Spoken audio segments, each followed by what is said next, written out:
네, 시청자 여러분, 메리 추석입니다. 추석 연휴 잘 보내고 계십니까? 네, 자 오늘도 최강욱 전 의원님 모시고 함께 고수의 전략 이야기 나눠보겠습니다. 어서 오십시오. 네, 반갑습니다. 네, 해피 추석. 해피 추석. 예. 아니, 그 한가위 예. 명절에는 어떻게 보내고 계십니까? 저는 제가 장손이라서 예, 저희 집에서 다 모이는데 지금 좀 그 아버님이 좀 편찮으셔서 그래서 지난주에 가서 뵙고 왔습니다. 예. 그래서 좀 걱정하는데 그래도 원래 이제 설 명절 재작년 설에 설 쇠고 나서 갑자기 쓰러지시는 바람에 얼른 막 응급실 모시고 가고 걱정을 했었었는데 네. 그때는 응급의료 체계가 무너지기 전이라서 예. 다행히 큰 위험을 고비를 넘겼는데 진짜 걱정돼요. 정말 아프지 저희 마셔야지. 어머니가 이제 작년 1월에 돌아가셨는데 정말 밤마다 그냥 아버지도 이제 80이 넘으셨는데 차를 몰고 그렇게 그 경기도 남양주 덕소에서 서울 그 어디입니까? 그 송파군가 강동군가 저기 아산병원. 예. 거기로 이제 거의 날마다 밤마다 다니셨어요. 어머니가 또 이제 그 선망 증세가 있으셔가지고 안 갈 사안인데도 그냥 가야 된다고 하셔가지고 그런 일이 있었는데 만약 지금 상황이었으면 어땠을까? 너무나 정말 아니 지금 의사분들이 그런 얘기 하시잖아요. 벌초하다가 추석 때 되면은 왜 이렇게 그 뭐가 벌에 튀어가지고 쏘이기도 하고 눈에 뭐가 들어가고 이러는 일이 있는데 그렇게 되면은 안과는 응급 진료가 안 된다. 그러니까 절대 그거 하지 마시라라는 얘기하고 그다음에 가능하면은 좀 먼 길 안 가셨으면 좋겠다. 교통사고 나거나 이러면은 진짜 큰일 난다. 그리고 또 뭡니까 저기 명절 음식 드시다가 생선 가시 같은 거 목에 걸리면 큰일 나죠. 특히 아이들 같은 경우에 그 응급실 가야 되는데 그런 거 지금 복지부 차관 말에 의하면 그건 응급실 가면 안 되는 거잖아요. 피도 안 나는 거고 피나도 경증이라는데 피가 나야 하는구나. 의식도 멀쩡하고 그럼 경증이래잖아. 응급실 가면은 뭐 거의 뭐 징벌적 비용을 청구하는 수준으로 지금 값을 높여놨잖아요. 뭐야 이 새끼들은 진짜. 그러니까 이런 미친 새끼들. 그러니까 돈 낼 자신 없으면은 그냥 뭐 응급이고 뭐고 그냥 앉아서 죽어라 뭐 이런 소리인데. 그래서 결국 지금 이렇게 의정 갈등의 종착점은 바로 의료 민영화다. 돈 없는 사람은 그 고급 진료를 받지 못하는 그게 그들이 최종적으로 가려고 하는 곳이다. 그러니까. 이런 얘기가 있습니다. 설마 하다가 결국 지금 생각하는 거는 이게 이미 이제 붕괴됐다는 거예요. 이 기존의 우리나라 이 의료 시스템, 특히 대학병원 의료 체계는 완전히 붕괴됐다고 봐야 되고. 야 정말. 그러면 남는 거는 이제 가진 자와 못 가진 자가 가는 병원, 그다음에 진료의 수준, 그다음에 사용하는 약품 이런 것들이 달라질 수밖에 없다. 그리고 무슨 보험을 들었느냐에 따라 또 엄청 달라질 것이다. 의료 민영화예요. 그게 의료 민영화야. 그래서 저 상급 병원에 갈 수 있는 사람은 그 민간 보험을 들어야 하는 것이고. 건강보험 든 사람은 뭐 상대적으로 열악한 병원 가서 치료를 받든지 또 무슨 제도를 바꾸면은 뭐 굳이 그렇게 건강보험 안 해도 되는 뭐 그런 병원들도 생길 수 있고. 또 대통령이라는 자가 추석 때 막 한시적으로 의료 수가를 높이겠다 뭐 그런 얘기를 했잖아요. 이게 매사를 이게 생명과 안전의 문제로 받아들이는 게 아니라 돈이야 그냥. 돈이야 돈. 의사들은 돈에 눈먼 욕심쟁이들이고 그러면 돈만 던져주면 너네들은 다 나와서 진료해야 되는 거고. 실제 4월 2일 그 총선 한 열흘 앞두고 그 만우절에 그 윤석열이가 이제 뭐 그 담화를 냈잖아요. 1시간 동안 저 혼자 떠들면서 했던 그 담화의 핵심은 뭐냐. 야 너희들 우리가 하려는 개혁 의대 정원 증원 그 반대하는 이유가 돈 때문이야? 이거였어 이거. 돈 때문이야? 이거는 사실 상대방한테 모욕을 주는 거 아닙니까? 아니 지금 설득해서 내 편으로 만들어야 될 사람한테 야 돈 때문에 그러는 것 같은데 돈 걱정하지 마. 이렇게 지금 얘기하고 있는 거고. 예전에 그 뭐 부처님 눈에는 부처님만 보이고 뭐 눈에는 뭐만 보인다는 그 본인이 그렇게 살아온 사람들은 모든 걸 그렇게 보는 거예요. 그냥 그 기준으로. 이명박이도 그랬잖아. 촛불 시위 나오니까 저 촛불 무슨 돈으로 산 건지 알아봐라. 뭐 이런 거 아니에요. 그 노무현 대통령이 돈을 댄 것처럼 이해를 했고 그래서 그냥 박연차로부터 시작해서 차차차 이렇게 수사를 이어갔던 것이고. 그 총리실 민간인 사찰 사건도 다 그거하고 연계돼서 생긴 일이고. 그러니까 나는 이 보수 정당이 집권을 하면 안 된다고 생각을 합니다. 예. 그 자체로 재앙적 상황이에요. 보수라는 말을 쓰면 안 된다니까요. 예. 어디 보수가 이런 보수가 있고 어디 극우가 이런 극우가 있어요.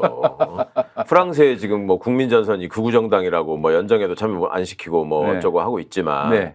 그 극우 정당에 나서 가지고 저 BC 정권 찬양하고 나치 옹호하고 이렇게 합니까? 그러면 그건 아니죠. 바로 몰락하는 거지. 네. 어느 나라 극우가 이런 극우가 있냐고. 아유, 정말. 일제 강점기 때 그 정말 그 파렴치한 그런 제국주의에 대해서 찬양하고 말이죠. 김문수 그 끝까지 억지 쓰는 거 보십시오. 일본 국적 이진숙 무슨 위안부 문제에 대해서도 논란이 있으니 답변할 수 없습니다. 그런 그게 사람입니까? 정말 우리가 또 이 행복한 추석에 그런 인간들 이름을 또 글쎄 말입니다. 거론해서 죄송합니다. 죄송합니다. 진짜 슬픈 일입니다. 아니 그래요. 오늘 저 추석을 맞아서 우리 현안에 대해서 얘기하기보다는 예. 저는 우리 최강욱 전 의원님의 예. 정말 삼국지 같은 무협지 같은 인생. 무슨 막 살아서 그래. 막 살아시다니 별 말씀 다 하세요. 예. 아니 그래도 그 본인은 그 뭐 이걸 자랑하지 않는 분이지만은 서울법대를 들어가셨단 말이에요. 예. 예. 아이고 그 뭐. 동네에서는 수재로 통했을 텐데. 그 사람이 그러면 적당히 어떤 뭐 기득권들 사이에서 예. 뭐 그래서 뭐 좋은 게 좋은 거라고 예. 그렇게 사실 수도 있는데 날마다 들이받는 삶, 바로 세우는 삶, 그런 삶을 사시는 이유가 무엇인지 우리가 한번 추석을 맞아서 그런 얘기 한번 해봤으면 좋겠었어요. 예. 삐뚤어져서 그렇죠 뭐. 그러니까 예전에 저희 어릴 때는 네. 서울법대라고 하는 것이 뭐랄까 출세의 상징 그리고 이제 몰락한 집안에서 네. 그 저는 또 이제 그 시골에 몰락한 집의 장손이고 하니까 몰락했습니까? 저희 어떻게 해야 몰락이 이제 된 겁니까? 시골에 그 전라북도 남원의 지리산 자락인데 예전에 이제 지리산 자락이 그 빨치산 그렇지. 또 이제 뭐 그런 그 공방전 뭐 이런 것들이 한참 벌어져 가지고 그 남원에 노고단이 있어요. 지리산. 그 지리산 노고단도 있고 뭐 여러 군데에서 그러니까 그런 직접적인 어떤 현대사의 그 갈등 구조 속에서 직격탄으로 피해를 입은 동네죠. 그러니까 마을 사람들이 딱 반으로 갈라지고 서로가 서로를 저기 하고 뭐 이런 일들이 있고 저희 집안에 또 이제 당시에 그런 어떤 사회주의, 이 독립운동 사회주의 뭐 이런 거에 이제 심취하신 우리 종손, 우리 당숙이 계셔가지고 그분이 이제 예전에 그 해방공간에 해방공간을 다룬 뭐 남부군 같은 소설이나 그렇죠. 태백산맥이나 이런 거 보면은 이태 작가가 쓴 거죠. 그 왜 그 양반 가문의 그 귀족적으로 자란 사람이 그 시기에 뭐 일본이나 이런 데 유학 가가지고 거기서 사회주의 사상 또 독립에 관한 의지 뭐 이런 것들을 공부하고 와서 돌아와서 이제 갖고 있던 땅 다 나눠주고 왜 독립운동에 뛰어들고 뭐 이런 것들 있지 않습니까? 전형적인 그 모습으로 돼가지고 보고 다 이제 땅 같은 거 다 없어지고 뭐 이런 집이죠. 그래서 이제 몰락했다고 하는 건데 그러니까 이제 시골에 어릴 때 방학 때 내려가면은 우리 그 같은 집성촌이니까 할머니들이 많이 계시잖아요. 그분들이 이제 네가 집안을 일으켜야 된다. 그다음에 이제 무슨 선산으로 이렇게 제가 어릴 때 이렇게 업고 올라가셔가지고 밑에 있는 그 논밭들을 쫙 이렇게 내려다 보시면서 저만큼이 다 우리 땅이었는데 인공대 다 날아갔다 저게. 인공이라고 하시거든. 인공이 무슨 말인지 아세요? 인민공화국? 6.25 때를 꼭 인공대라고 하셨거든요. 그러니까 네가 서울법대로 가가지고 저걸 다 찾아야 된다. 이런 식의 서울법대 가면 찾을 수 있는 건 아닌데 우리가 너무나 이제 힘들고 어렵게 못 살던 시절이니까 서울법대라는 게 어찌 보면 권력의 상징이고 거기를 가면 시쳇말로 빽이 생긴다는 거죠. 그렇죠. 우리 사회 주류에 이제 편입이 되는 거고. 그 빽이 생기면 재산도 늘어나고 무슨 뭐 동네 사람들 취직도 시켜주고 뭐 무슨 일 당하면은 다 해결해주고 이런 식의 관념들이 있었잖아요. 저는 60년대 말에 태어난 사람이니까 후반에 태어난 사람이니까 그런 식의 얘기 속에서 이제 그게 말하자면 당연한 일이고 그게 이제 부모님한테 효도하는 길이고 내 운명이다, 숙명이다. 그리고 이제 꼭 달성해야 될 일종의 책임 같은 거고 뭐 그런 압박이 없었다고 할 수 없죠. 근데 다행히 이제 시험 찍는 재주는 있어가지고 이러저러한 시험에서 이제 웬만한 성과를 내니까. 너무 겸손하시다. 그러면, 시험 찍는 재주. 아니 진짜 시험 찍는 재주인 거죠. 시험 보는 거는. 예. 그런데 제가 이렇게 잘하는 과정에서 좀 부당한 권력이 예. 이렇게 뭔가 결과를 비틀고 왜곡하는 이런 것들을 좀 너무 어린 때부터 경험을 했어요. 아니, 그러니까 예를 들면 언제 그게 사실은 최강욱의 인생을 말하자면 그게 이제 바꾼. 삐뚤어지게 만든 거죠. 그러니까 네, 초등학교 1학년 때 초등학교 1학년이요? 1학년 때 이제 반장을 뽑는데 네네. 1학년 1학기 때는 네. 애들이 막 이제 입학했을 때니까 네. 그냥 선생님이 이제 돌아가면서 반장해 뭐 네. 이렇게 하는 거였는데 네. 예전에 우리 저기에서는 급장이라 그랬어요. 급장 맞아요. 학급이니까 예. 급장. 예. 실장이라고 하는 데도 저는 있었어요. 중학교 때부터는 실장이라 그랬고 네. 우리는 이제 호남에서는 국민학교 때는 급장이었는데 네. 급장 선거를 이제 1학년 2학기 때 하는데 네. 제가 초등학교, 뽑혔어요. 초등학교. 네. 예. 뽑혔어. 네. 근데 지금 사실 50년 된 기억인데도 너무너무 생생하게 그때 너무 억울해서 네. 뽑혔는데 네. 선생님이 염두에 둔 애가 있었어. 네. 그게 이제 여수에 있는 저 국민학교였는데 네. 전라남도 여수에. 아, 여수로 또 이사하셨구나. 예, 예. 맨 처음에 제가 입학은 전라남도 보성 쪽에서 했다가 네. 여수로 가서 다녔는데 네. 우리 반에 그 선장 아들이 있었거든요. 외항사 선장. 아, 이게 좀 있는, 여기 좀 있는. 그러면 완전 네. 부자였죠. 네. 근데 이제 그 친구를 급장으로 시키고 싶었는데 네. 표가 안 나와가지고 제가 된 거예요. 네. 그러니까 이거 무효라고 연습으로 한 거라고 다시 하라고. 또 3번을 했어. 될 때까지. 예. 그래서 3번을 해도 제가 되니까 네. 이거는 선거로 하는 게 아니라 내가 시키는 거다. 뭐야? 그렇게 하시더라고. 아이고, 그래가지고 이런. 그때는 이제 뭐 급장이 무슨 뭐 감투고 뭐 좋아서 그렇다기보다는 네. 우리 어린 시절에 만화 영화 중에 혹시 아시는지 모르겠는데 우주소년 빠삐라는 만화 영화가 있었어요. 아, 너무 연식이 됐네요. 저거 저는 좀 모릅니다. 차이가 저는 모릅니다. 예. 여기다가 이렇게 예. 별 그러니까 동그라미 안에 예. 별 같은 게 있어가지고 예. 그거를 딱 뭐라고 외치면 여기서 레이저 광선이 나가가지고 적을 무찌르는 그런 게 있었는데 예. 그때 이제 급장이 되면 네. 이 아크릴판 빨간색 아크릴판에 하얀색 별이 있고 예. 그 하얀색 별 안에다가 네. 1학년 몇 반 급장 최강욱 이렇게 쓴 명찰을 왕만한 걸 달고 다니는 거예요. 네. 그럼 어린 마음에 이게 예. 보안관 마크 같기도 하고, 그렇지. 빠삐의 그거 같기도 하고 이게 너무 이 아이템이 갖고 싶은 거였죠. 네. 근데 이제 그거를 그렇게 부당하게 박탈당했다고 아이고야. 생각을 해서 제가 그때 어린 마음에 막 선생님한테 예. 대들어가지고 나 학교 안 다닌다. 네. 그러고서 울면서 집에 갔던 기억이 있어요. 아. 근데 그때부터 뭔가 세상이 이게 예. 좀 이상하다라는 예. 생각이 들었었나 봐요. 공정에 대한 회의를 세상에 초등학교 1학년 때.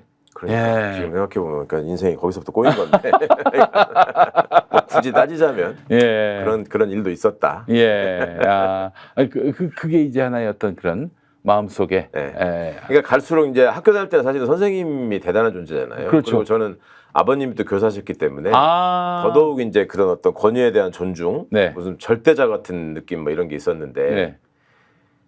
그 중학교 때는 또 무슨 시험 보면은 담임 선생님들끼리 우리 반 학급 평균이 뭐 얼마나 나오나 그렇죠. 뭐 이렇게 예. 해가지고 예. 반 애들한테 선생님 너희들한테 실망했다 해가지고 네. 뭐 몇 점이야 다 나와 해가지고 뭐 때리고 뭐 이런 게 있었잖아요 옛날에. 그렇지. 그리고 이제 예. 우리 반 1등이 전교 1등을 하냐 못하냐 뭐 이런 거 경쟁도 하시고. 맞아요. 예.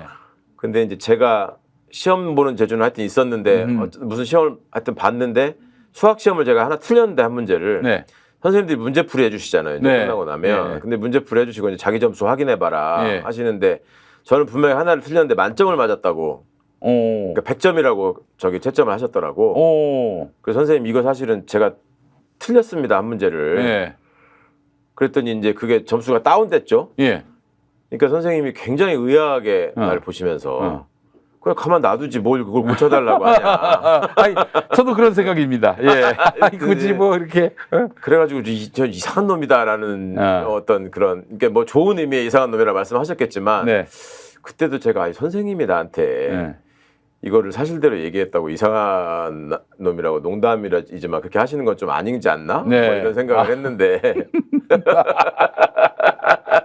아, 이거, 아니 가만히 있으면 되는 문제를 불이익도 아니고 이익인데 사실 이익을 불이익으로 바꿨으니 그런 성정을 가지셨다. 그러니까 이제 맨날 보는 시험에서 좀 창피하잖아요. 그거 뭐 틀린 거는 틀린 거지. 그거를 굳이 또 여기서 이제 벽이 생기네. 아, 나 같으면은 그냥 눈 감고 넘어갔을 텐데. 그러셨다가 이제 그리고 이제 서울대 법대 들어가셨고. 근데 저는 참 의아했던 부분이 뭐냐면은 이 나라에 서울대를 없애야 된다. 이 주장을 펼치시는 분이 우리 최강욱 의원님이세요. 서울대 법대. 서울대 법대입니까? 법대를 없애자는 말이 아니라 서울대 법대는 이미 없어졌고 법학전문대학원이 됐으니까. 그래요? 학부에서 서울법대 없죠. 그래요? 오래됐죠. 로스쿨 생기면서 다 없어졌지. 우리가 워낙 넘사벽에 학교 나오니까 관심도 없었네. 학부에 법대 있는 데가 지금 홍익대, 동국대 뭐 이런 데밖에 없을걸요. 그래요? 서울시내 로스쿨 없는데. 로스쿨 없는 학교. 국민대도 그렇습니다. 그렇죠. 국민대 우리 여사님을 배출한. 없어졌는데 법대 출신들을 서울법대 출신들을 한날 한시에 모이라고 해가지고 묻어버리면 다 묻어버리면 약간의 손실은 있겠으나 그래도 대한민국의 수준이 30%는 올라갈 거다. 왜요? 이런 말씀을 좋은 드렸었죠. 서울법대 출신 얼마나 많습니까? 의원님도 그렇고. 말씀드렸잖아요. 약간 시대적 배경에서 서울법대라는 게 가지고 있는 상징성이나 그 의미라고 하는 것이 욕망의 집약체란 말이에요. 그 욕망의 집약체라는 게 나만 잘 살면 된다. 그리고 우리 가족, 우리 시족만 잘 살면 된다. 이런 게 녹아있는 말이잖아요. 네가 출세해가지고 집안을 일으켜야 된다. 뭐 누구를 돌봐줘야 된다. 이런 것들이 그렇게 되면 안 되잖아요. 공동체라고 하는 것이. 그러니까 그런 어떤 나름의 어떤 재주가 있다면 그것이 세상에서 어떻게 통용되고 어떻게 기여해야 하는지를 우리가 잘 못 배운단 말이에요. 그러니까 제가 그런 말씀을 드리거든요. 이제 대중강연 같은 거 하면은 애들 학교 안 간다고 막 나무라시고 시험 성적 안 좋다고 나무라고 부모님들이 부모님도 고민 중에 하나잖아요. 그리고 아이들이 부모님한테 갖는 불만 중에 최대 불만이죠. 고민이 그런 거잖아.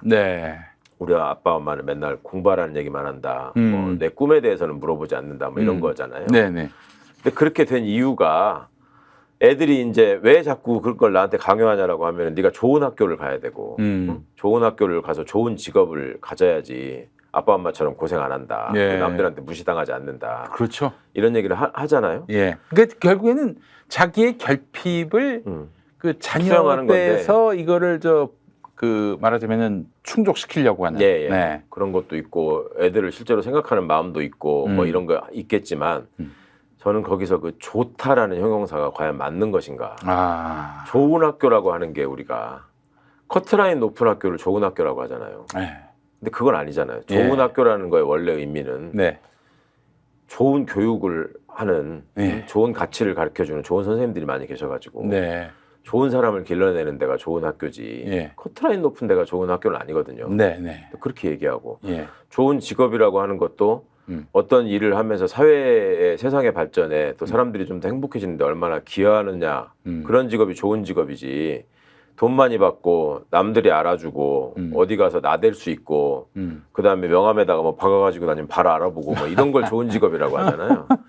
사실은 그런 환상 때문에 저는 세상이 망가졌다. 지금 이제 출세주의 또 좋게 말해서 능력주의라고 포장되고 있는 이런 근데 그 결과물들이 낳은 괴물이 제가 보기에는 이 윤석열 김건희라는 부분으로 응축돼서 나타나고 있다. 그러니까 남자들한테 요구했던 수단 방법을 가리지 말고 하여튼 서울법대 나와서 고시 합격해서 출세해야 된다. 이게 이제 윤석열이라는 사람한테 집약돼서 나오고 예전에 우리 어릴 때 그 초등학교 다닐 때 학교에서 선생님들이 생활기록부에 기재하는 뭐 이런 걸로 장래 희망 이런 거 적으신단 말이에요. 그러면 옛날에 뭐 군인, 대통령, 뭐 사업가 뭐 이런 것들도 있지만 의사, 여학생들은 반 이상이 현모양처였어요. 현모양처. 그죠? 그리고 무슨 예전에 가십거리로 90년대만 하더라도 그 뉴스 같은 데서 이렇게 나왔던 기사 중에 보면은 급훈 해가지고 1시간만 덜 자면 뭐 그런 거 있잖아. 남편의 직업이 달라져. 이런 거. 그거.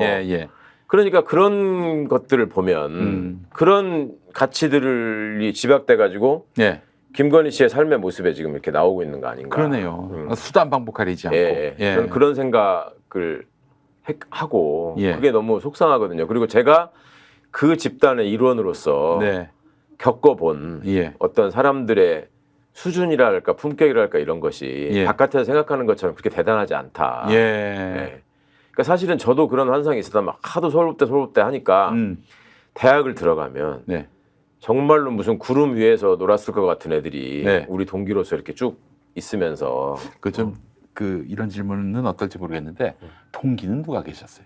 제 동기들요? 좀 이름이 좀 알려진 사람. 저희 동기들 중에 제일 먼저 이름이 알려진 애가 진경준. 아, 진경준. 그 다음으로 이름이 알려진 애가 정준길이. 아, 정준길. 저 한나라당. 맨날 저 누구야? 유여애랑 다니면서 그렇죠, 뭐 그렇죠. 온갖 무리를 일으키고. 아니, 만난 적도 있어요, 그 양반하고. 아, 그렇구나. 그 다음에 또 금태섭이. 아, 금태섭. 금태섭 부자 아닙니까? 부자죠. 부자. 삼관왕이지. 그리고 현역 의원 중에는 오기형 의원하고 차규근 조국 혁신당. 아이 그분 좀 연식이 있어 보이던데. 제 동기들입니다. 아, 그러시구나. 와, 하여간 참.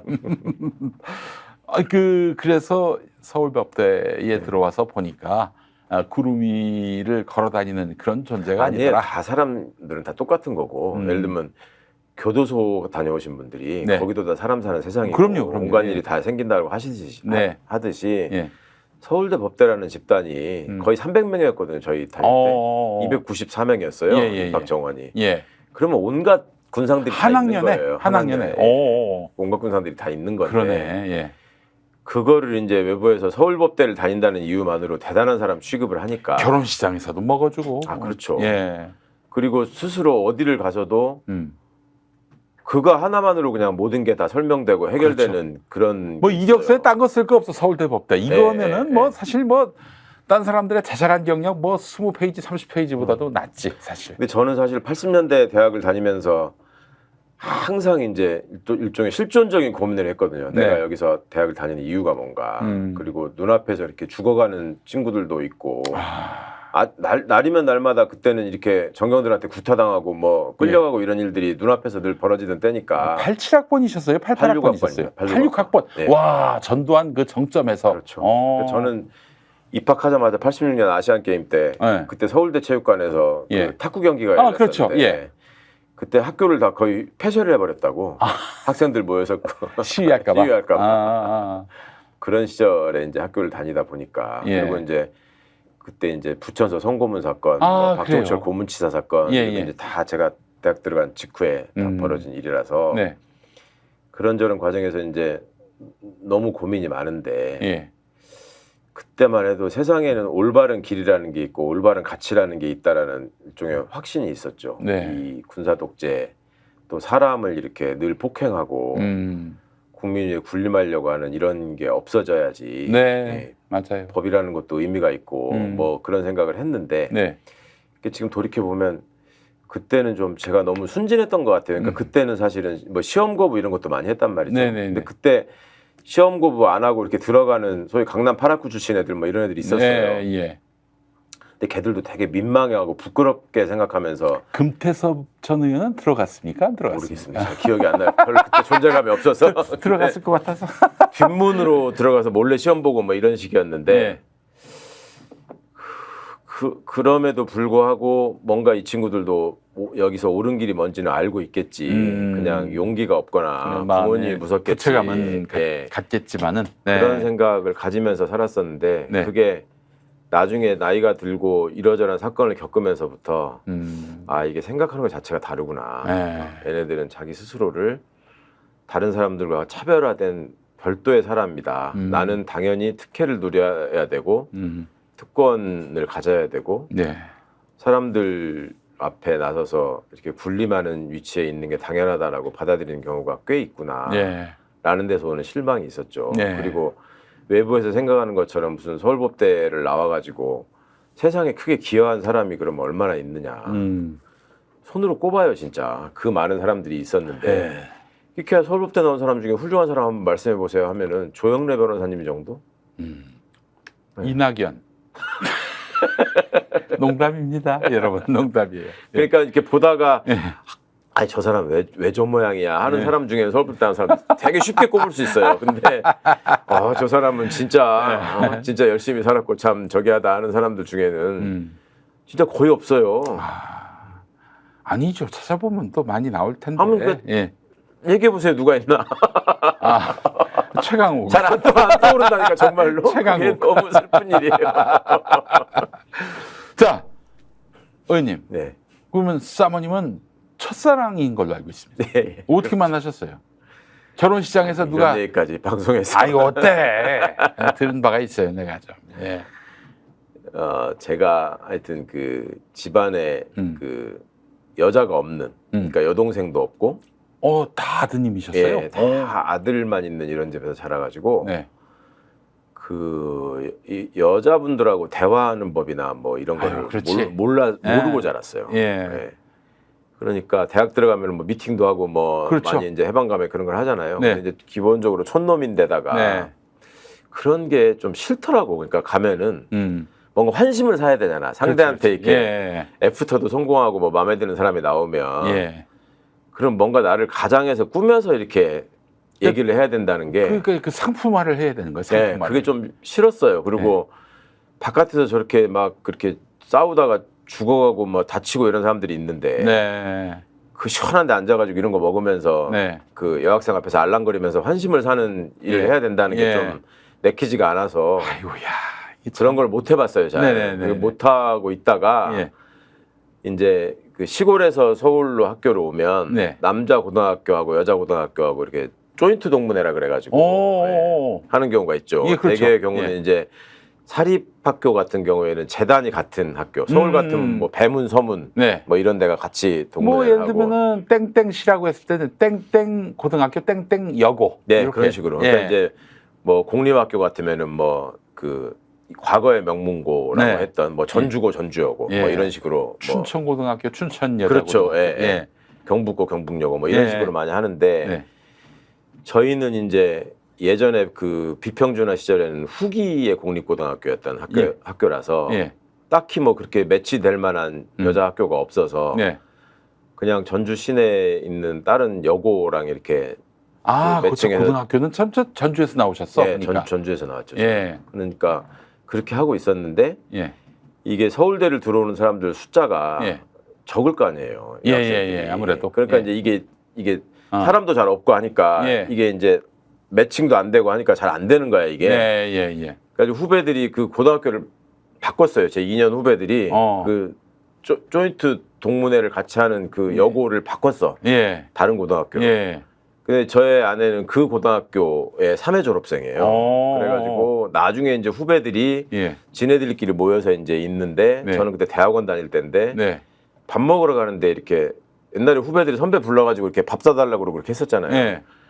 그래서 이제 밥 사주고 하다가 이제 알게 된 사이였는데 그러다가 제가 이제 뭐 그 별로 생각하지 않았던 고시 공부한다고 하는 와중에 힘들었을 때 가깝게 이렇게 보고 저기 했던 유일한 여자다 보니까 그게 이제 첫사랑이 된 거죠.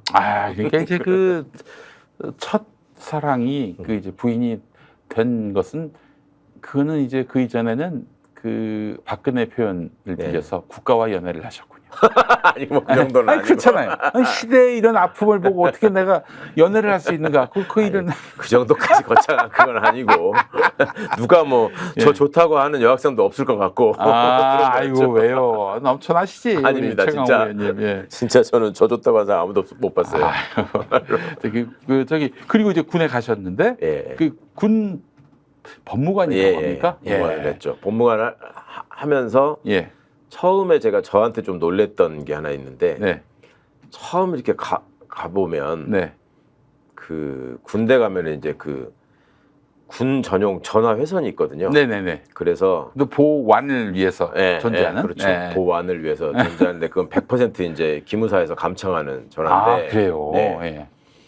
그 전화를 이제 그 다른 법무관들이 이렇게 기존에 하고 있던 사람들이 전화하는 걸 보면 예를 들어 내가 17사단 법무관인데 저기 강원도에 있는 2사단에다가 뭐 연락할 일이 있다. 그러면은 이렇게 쭉 타고 올라가면 이 17사단은 수도군단 예하의 사단이고 네. 2사단은 당시에는 3군단 예하의 사단이에요. 네. 그러면 같은 군단이면은 17사단 예를 들어 51사단이 있는데 이거는 같은 수도군단이라서 예. 수도군단으로 일단 전화를 걸어. 네. 그러니까 수도군단 교환대를 누르는 그 번호가 있어요. 뭐에 빵빵 이렇게 해가지고 이제 누르면 네. 충성 통신보안 수도군단입니다 이렇게 교환병이 나와요. 네. 그러면은 51사단 이렇게 하면 이제 51사단은 교환대로 연결이 되고 거기서 이제 법무부 이러면 51사단 법무부로 또 연결이 되는 건데 군대 전화하는 방식인데 우리가 보통 전화 예절이라는 게 전화를 걸면 상대가 나오면 여보세요 안녕하세요 저는 누군데요 김용민 목사님 혹시 계세요? 좀 바꿔주세요 이렇게 얘기하잖아요. 그렇죠. 근데 군대가 전화를 하면 딱 전화해서 무조건 반말이야. 수도군단 그래 법무부 51사단 뭐 이런 식으로 얘기하는데 수로가 없어. 너무 이상한 거야 그게. 전화하자마자 그냥 상대가 누군지도 모르면 다짜고짜 반말하는 게. 그래서 이거 참 좀 그렇다. 그랬는데 불과 한 달도 안 돼가지고 제가 전화를 그대로 하고 있더라고요. 그러면 제가 저한테 좀 이렇게 쇼크를 받았고 그리고 처음 이제 가서 사건 처리를 이제 검사로서 해야 되는데 처음에 저기 했던 사람이 예비군 중대장이었어요. 예비군 중대장이 음주운전을 해가지고 저기가 이제 처분을 해야 되는데 당시에는 이제 뭐 군인의 범죄는 모두 다 군법으로 처리하다. 지금도 그렇죠. 군인 군무원은 이제 군사 법원에서 다루니까. 근데 뭐 이제 뭐 사망 사고라든지 그게 이제 최근에 바뀐 거고. 그런데 그 부인되는 분이 그 애를 업고 그 앞에 와가지고 남편 기다리면서 하는 모습을 이렇게 봤어요. 창문 밖으로. 그래서 이분을 이제 조사하고 그때는 이제 혈중 알코올 농도가 얼마냐에 따라서 그냥 이렇게 거의 기준이 있어서 그대로 그냥 벌금으로 약식 기소를 하면 되는 거야. 딱 떨어지는 양형 기준이 있었군요. 약식 기소를 하는 관행이 있는데 그거를 처분을 하려는데 혼자 고민이 드는 거예요. 이거를 하면은 이 사람이 이게 얼마나 부담이 될까? 그다음에 저 애도 저렇게 아직 어린데 이게 괜찮을까? 막 이런 생각이 들어가지고 제가 진짜로 한 일주일 동안을 고민을 하다가 벌금 100만 원이 통상의 관행이었는데 70만 원으로 깎아서 기소를 했었거든. 100만 원이면 또 뭐 저기 뭐 치명적으로 뭐 아니 그때 돈은 큰 돈이죠. 이게 그 돈의 액수 때문에 90년대 중반이니까. 근데 그랬었는데 또 얼마 지나지 않아가지고 그냥 기계적으로 제가 무슨 그거에 대해서 이렇게 처분을 하고 있더라고. 그리고 우리 어머님이 명절 때 이제 저를 보시더니 또 그거 저기 남 수사하면서 저기 하고 하는 일은 좀 이제 그만했으면 좋겠다. 또 혹시 원수질까봐? 아니요. 제가 눈빛이 변했대요. 아이고. 안 그래도 제가 눈빛이 좀 강한 편이라는 소리를 친구들한테 많이 듣고 그랬었는데 네가 눈빛이 사람을 계속 이렇게 꼬나보고 뭔가 의심하는 듯한 눈빛으로 바뀌고 있다. 어머니가 제일 잘 아실 거 아니에요. 그 얘기를 듣고 제가 좀 충격을 받은 거예요. 그 다음부터 제가 사람 눈을 이렇게 똑바로 안 보는 버릇이 생겼어요. 그러니까 상대가 괜히 이것 때문에 좀 불쾌할 수도 있고 뭐 그럴 수 있어서 이렇게 보거나 아니면 코를 보거나 이렇게 하거든요. 근데 그런 것들을 이렇게 겪으면서 권력이라는 게 또 어떤 처해진 위치라는 게 사람을 얼마나 순식간에 둔감하게 만들고 변하게 하는가라는 거를 좀 느꼈고 그러다 보니까 이제 제 나름대로 조금 힘있고 뭐 지위를 가졌다는 사람들이 어떻게 살아가는가 이런 거를 좀 관심을 더 가지고 관찰하게 됐어요. 왜냐하면 그 위치에 있는 사람들이 훨씬 더 많은 사람들의 삶에 영향을 미칠 수 있는데 그렇죠. 그러다가 1999년부터 제가 국방부 검찰관으로 일을 하게 되는데 그때 병무비리 수사 예전에 병무비리 수사라는 게 디제이 그렇죠. 굉장히 큰 사건이 있었죠. 그렇습니다. 그때 대한민국의 특권층이라는 사람들은 거의 다 불려왔었어요. 애들 군대 빼고 뭐 이런 걸로. 그 뭐 장군 이런 사람들도 사회 지도층이라고 소위 말하는 무슨 뭐 교수. 그 경우는 또 저기 우리 군에서 수사를 했습니까? 그렇죠. 병역 비리니까 관련자들이 다 군인들이 관여해가지고 빼주고 뭐 이렇게 그러네 한 거잖아요. 그래서 이제 민간 그 부모나 이런 사람들은 민간 검찰로 넘기고 그 합동수사본부가 그때 만들어졌죠. 그때 조사받으러 오는 사람들 보면 정말 다 한 가닥씩 하는 사람들이고 우리 어릴 때 보면은 야, 저 사람들은 성공한 사람이고 존경해야 될 사람들이고 이런 사람들인데 그렇게 비굴하고 거짓말을 그렇게 하고 할 수가 없어요. 네. 그러니까 뻔한 사실도 막 아니라 그러고 네. 그리고 막 웃는 척 연기도 하고 예. 막 무릎 꿇고 쇼도 하고 막 이러는데 네. 그리고 그 와중에 이제 합동수사본부가 만들어지니까 검사들이 이제 예. 파견 나와서 같이 있는데 검사들인들 거기서 없겠습니까? 지 자식들 빼고 이런 분들 많을 거 아니에요. 그렇죠. 그러면 지네 검찰 선배들 빼느라고 예. 그 옆에 서가지고 행여나 그거 나오면은 예. 막 이게 빼내고 뭐 이러는 걸 본 거예요. 옆에 수사를 방해를 하는. 그렇죠. 오. 그러니까 이게 그때만 하더라도 검찰 조직에 대한 기대가 있었거든요. 왜냐하면 군 수사기관이나 사법기관이라는 게 예. 너무나 형편없던 시절이니까 아무 독립성도 없고 뭐 아주 예. 황당할 때니까 예. 그래도 검찰법원은 상대적인 독립성을 더 갖고 있다고 생각해서 일종의 좋은 모델로 생각을 하고 있었는데 네. 와서 하는 짓을 보니까 야 이거는 얘들은 그 뭔가 정의로운 것을 기준으로 판단하는 집단이 아니구나 하는 걸 그때 너무 많이 본 거예요. 검찰의 민낯을 그때 보신 거예요. 네. 그리고 대한민국의 특권층이라는 사람들이 갖고 있는 민낯을 받고 그때 뭐 이제 돈으로 좀 어떻게 하려고 하는 사람들은 없었습니까? 일단은 와가지고 예. 내가 누구다. 그다음에 내가 누구도 안다. 뭐 이런 식으로 시작을 하죠. 예. 그러면 어떻게 나오셨을까? 그러다가 그림이 이제 그려집니다. 다음에 또 뭐 저기 뭐 바깥에서 제가 한번 뭐 잘 모시겠습니다. 뭐 좀 이런 소리 하고. 예. 그도저도 안 먹히는 것 같으면 이제 막 울어. 그리고 막 이제 막 무릎 꿇고 막 한 번만 살려주십시오. 막 이렇게 하는데. 예. 이게 도저히 통하지 않을 것 같으니까. 그때 우리 이제 법대 교수도 있었고. 이게 학교에서 예. 내가 배웠던 그 교수님도 그런 모습을 다른 사람이 이제 조사하는 데서 그런 모습을 보고 그리고 이제 저는 그때 주로 공보 담당이었는데 언론이 이제 그 문제를 다루면서 특권층의 입김이나 이런 것들이 작용하면은 어떻게 이걸 왜곡하고 이게 자꾸 진실이 흐트러지는가. 그 이제 수사 방해를 하려고 또 온갖 팀들이 막 동원이 됐거든요. 그렇죠. 근데 그때 그러면서 제가 그때 30대 초반일 때인데 이제 갓 30살 됐을 때인데 너무 그런 걸 적나라하게 본 거예요. 이게 세상이 그때 DJ 정부 때인데도 우리가 최초로 민주정부를 가졌다라고 할 때인데도 그때 좀 이거 큰일이구나. 이게 사법정의라고 하는 것이 국민들이 기대하는 그런 모습이 아니다.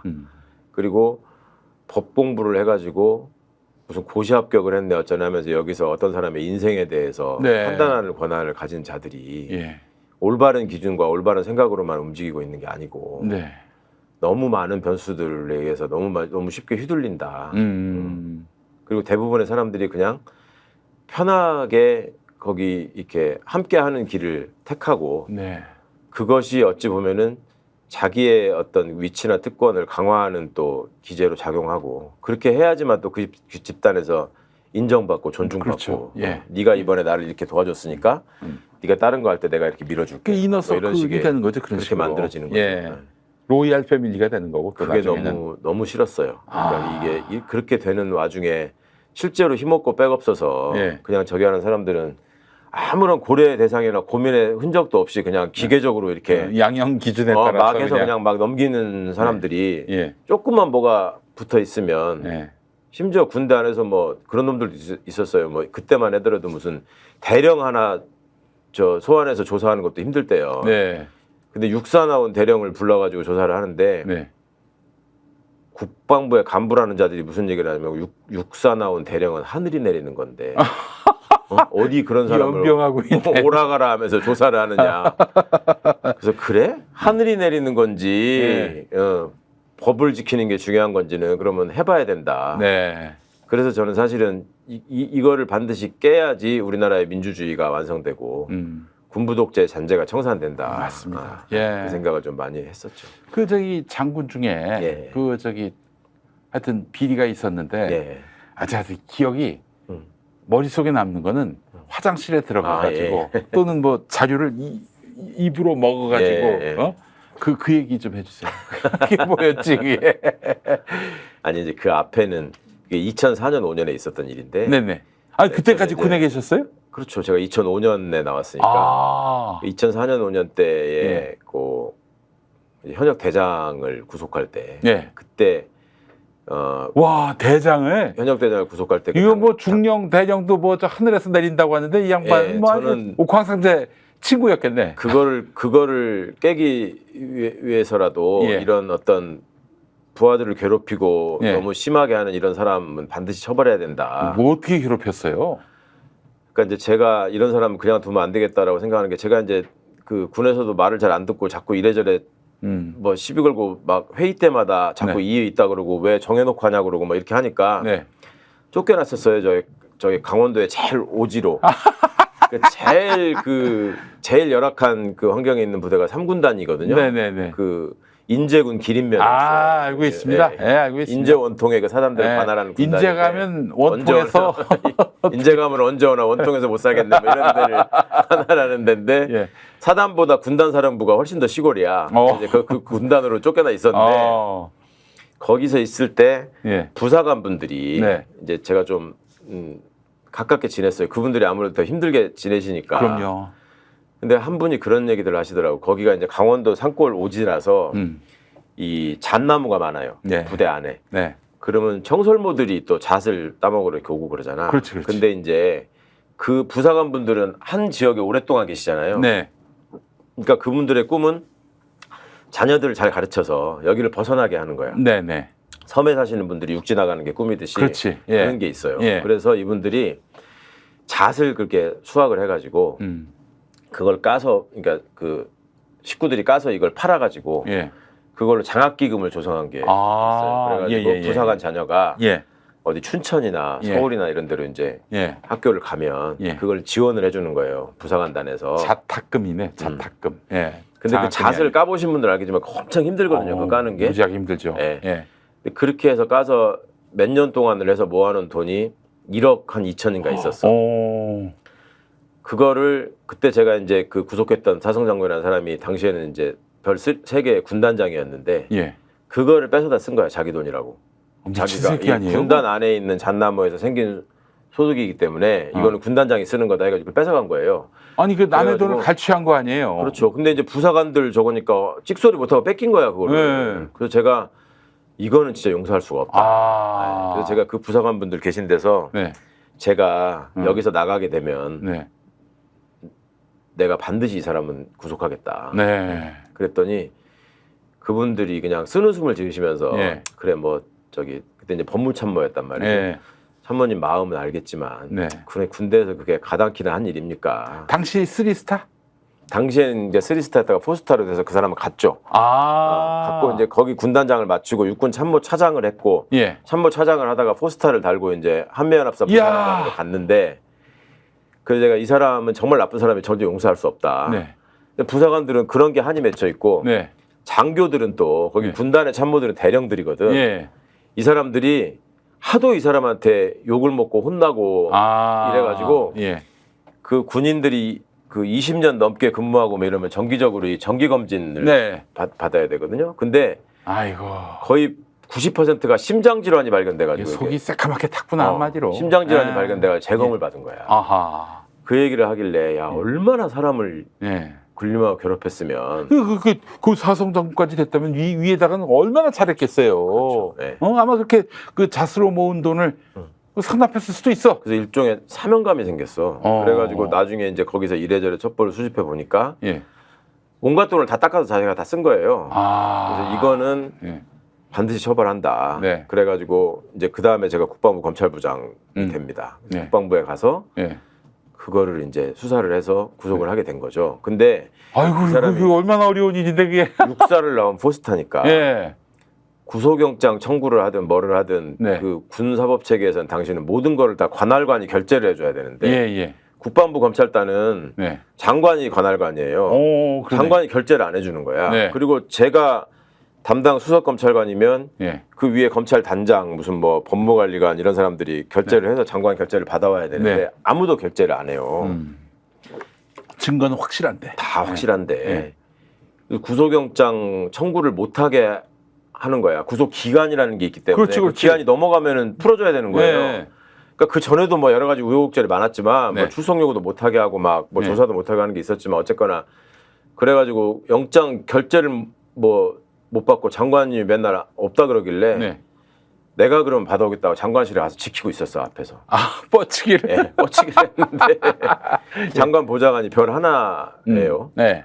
그 사람이 장관님 자꾸 출타하셨다고 예. 뭐 연락 드릴 테니까 나중에 오라는 거야. 예. 아니 그냥 제가 오시면은 또 예. 기다렸다. 이게 지금 시간이 없습니다. 예. 그러고 있는데 장관이 뭐 저기 한다고 지시하려고 문 열고 나와가지고 야 저기 뭐 어쩌고 하는데 저 안에 있구만 왜 없다고 그랬냐고 하면서 따라 들어가가지고. 근데 장관이 예. 조영길 장관이라는 분인데 네. 그 사람이 광주 사람이고 예. 이 구속해야 되는 피의자도 광주 사람이에요. 아이고. 근데 이 사람은 육사 나온 사람이고 예. 장관은 갑종장교 출신이야. 아. 예비역 포스타기는 한데 그러니까 이 사람이 육사 위주의 그 군의 어떤 사회에서 예. 자기가 포스타 구속에 결재를 한 장관으로 예. 이름을 남기고 싶지 않은 거예요. 아, 너무나 많은 부담을 지게 예, 되니까. 부담, 예. 그래가지고 저를 앉혀놓고 이제 일종의 그렇게 떠보면서 설득을 하려고 하는 거지. 네. 그러니까 아주 그 노회한 그런 쪽으로 여러 가지 말씀을 하는데 이제 그 중에 하나가 이게 세계적으로 현역 포스타를 구속하는 일은 없다. 전역을 시켜서 차라리 그러면 바깥에서 처벌받게 하자. 네. 그래서 아니 뭐 그것도 일리가 있는 말씀인데 네. 내가 여기서 하면 우리 수사력이나 여건이 많이 갖춰지지 않아서 네. 이 사람 처벌하고 예. 다음 수사는 언제 할지 또 모르지만 네. 바깥으로 나가면 네. 이 사람 해먹은 수법이 한두 번 한 게 아니기 때문에 네. 수사가 확대돼서 일망타진 될 수 있다. 네. 아, 자신 있냐. 예. 그러면 온 군인들이 다 불려가는 일이 생길 수 있는데 그럼 군이 완전히 쑥대밭이 됐는데. 예. 그러니까 이제 겁나니까 아 그건 안 되겠네 그러더라고요. 사인했습니까? 그래서? 아니 그래서 예. 그러면서 이제 여전히 포스타는 저기 그 구속하면 안 된다는 거예요. 그래서 제가 그러면 역대 그 전평실을 막론하고 현역 포스타 중에 네. 이렇게 있는 거 없는 거 공금 다 빼먹은 사람 있는지 한 명만 알려주면 네. 내가 중단하겠다 여기서. 예. 없었겠지. 그랬더니 없었겠지. 아무 말 못 하시더라고. 예. 그래서 그냥 이게 서명하시라고. 아. 이거는 검사가 하는 거지 예. 장관이 구속하는 게 아니니까 예. 하시라고 괜찮다고 해가지고 그렇게 했다가 예. 나중에 이제 기소를 하는데 네. 공소장에도 사인을 다 해거든요. 예. 되거든요. 예. 근데 아, 또 사인 받아야 돼. 네. 근데 아이고. 진짜 공소장에다가는 아무도 서명을 안 했어. 제 이름만 있어요. 그 사람 네. 공소장에는. 예. 아무도 서명을 안 했고. 예. 근데 이제 그런 과정을 겪다가 그 다음에 이제 그렇게 해서 한번 군 안에 예. 야 포스타도 구속된다 이게 알려지니까 네. 그간에 이렇게 눌려있던 사람들이 막 제보를 하는 거예요. 아. 그 높은 놈들이 이런 비리가 있다 이런 비리가 있다 해가지고 예. 그래서 저한테 무슨 별을 수십 개를 땄다 뭐 어쩌고 떨어뜨렸다 이렇게 말씀하는데 네. 그 제가 꼭 그러려고 해서 그런 게 아니라 예. 참을 수 없을 정도로 너무 많은 게 들어와서 그렇게 한 거고 예. 그러다 보니까 이제 가장 문제가 됐던 진급 비리에 관한 이제 그 투서가 있었던 거고 예. 그때 무슨 군 대령들이 주로 쓰는 숙소에다가 예. 그런 이게 삐라가 뿌려지고 막 그랬어요. 아. 이 진급 심사가 너무 이상하다. 예. 그게 이제 참모총장 남재준이었고. 여러분 그런데- 남재준 한번 검색해 보세요. 뉴스에 많이 나왔던 사람입니다. 예. 그래서 이제 그거를 수사를 이제 진행해 나가는데 네. 얼마나 많이 귀찮게 했겠습니까? 그렇죠. 또 육군본부에도 또 법무관들이 있으니까. 네. 이 거기다가 사람들이- 상대가 네. 포스타를 구속시킨 최강욱이니까. 예. 예. 그러니까 저 사람들은 온갖 자기들의 상상력을 발휘해가지고 이제 온갖 짓을 다 하는 거예요. 네. 근데 이제 그러거나 말거나 예. 하여튼 뭐 저기를 하고 있는데 그 진급 심사 자료 예. 같은 거를 이제 압수수색을 해야죠. 이게 네. 제대로 자료가 정리가 돼서 네. 만들어져 있나, 예. 그다음에 진급 시스템대로 운영이 됐나 그렇지. 이런 것들을 예. 해서 이제 압수수색을 하러 이제 수사관들이 갔는데 네. 수사관들이 중사 상사들이란 말이에요. 그렇죠. 근데 도착하기 전부터 미리 육군본부에 있는 법무관들이 정보를 빼내가지고 압수수색 나올 거라는 걸 알려줬어. 예. 법무관이라는 놈들이. 네. 그래가지고 이것들이 이제 막 이거를 치우고 있던 차에 네. 야, 빨리 가 해가지고 먼저 도착을 했단 말이에요. 네. 근데 가가지고 이제 별 하나 둘 뭐 이런 사람들이 이제 1차적으로 조사를 받아야 될 사람들인데 네. 이제 막 들이 닥치니까 화장실로 가서 숨고 별 하나짜리는 예. 별 2개짜리는 종이 찢어가지고 막 먹고 있고 어떻게 됐습니까? 그러니까 그래서? 이제 화장실 가가지고 막 문 두드리는데 이제 없는 것처럼 딱 하고 있으니까 우리 수사관들이 발 다 보이니까 빨리 나오라고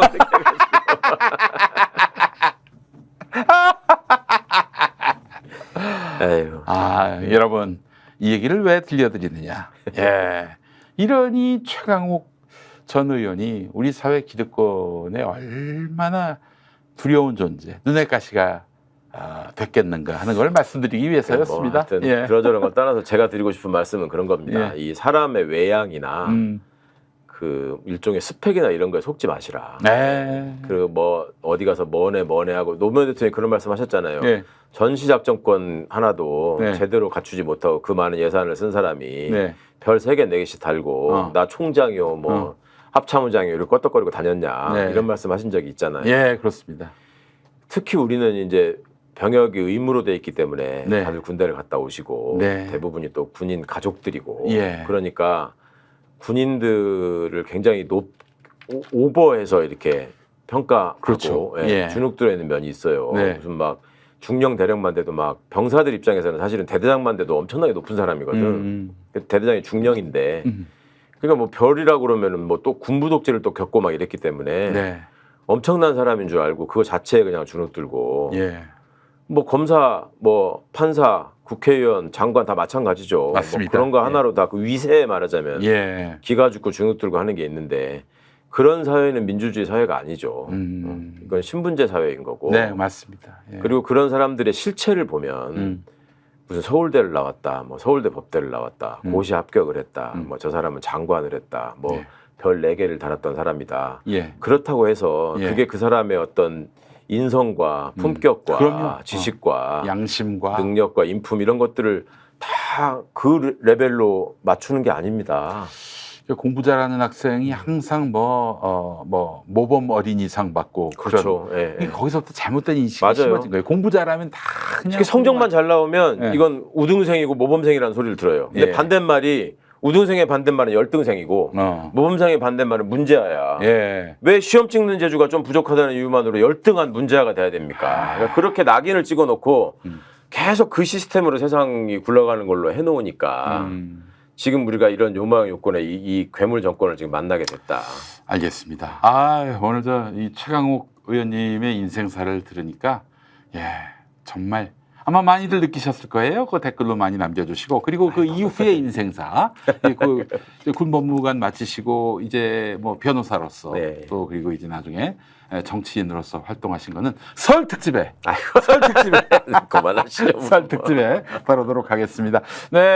이렇게 또 고수의 전략 모처럼 명절을 맞아서 우리 최강욱 전 의원님의 이런 인생사를 살펴보는 시간을 가져봤는데 그래요. 우리 이 프로그램이 이 보통 분을 모시고 하는 방송이 아니라는 점을 오늘 여러분들께 들려드리고 싶었고 그리고 이 사실은 뭐 최강욱 의원님 인생사뿐만 아니라 우리 한국 사회가 어디서 어떻게 망가졌는지 그리고 우리 사회의 그 이른바 중추와 주류를 이루고 있다는 이 기득권층들은 어떤 인간들인지 그리고 우리 사회가 얼마나 아직 이 병폐의 늪에서 헤어나오지 못하고 있는 상황인지를 따져보는 시간을 오늘 가져봤습니다. 정말 너무 좋은 시간이었고요. 역시 추석 특집다운 방송이었다. 이런 생각이 듭니다. 자, 다시 또 이제 돌아가셔야 되는데 고향으로 여러분 행복한 추석 연휴 보내시기 바라겠습니다. 자, 고수의 전략 오늘 여기까지 하겠습니다. 수고 많이 하셨습니다. 감사합니다. 다음 주에 뵙겠습니다.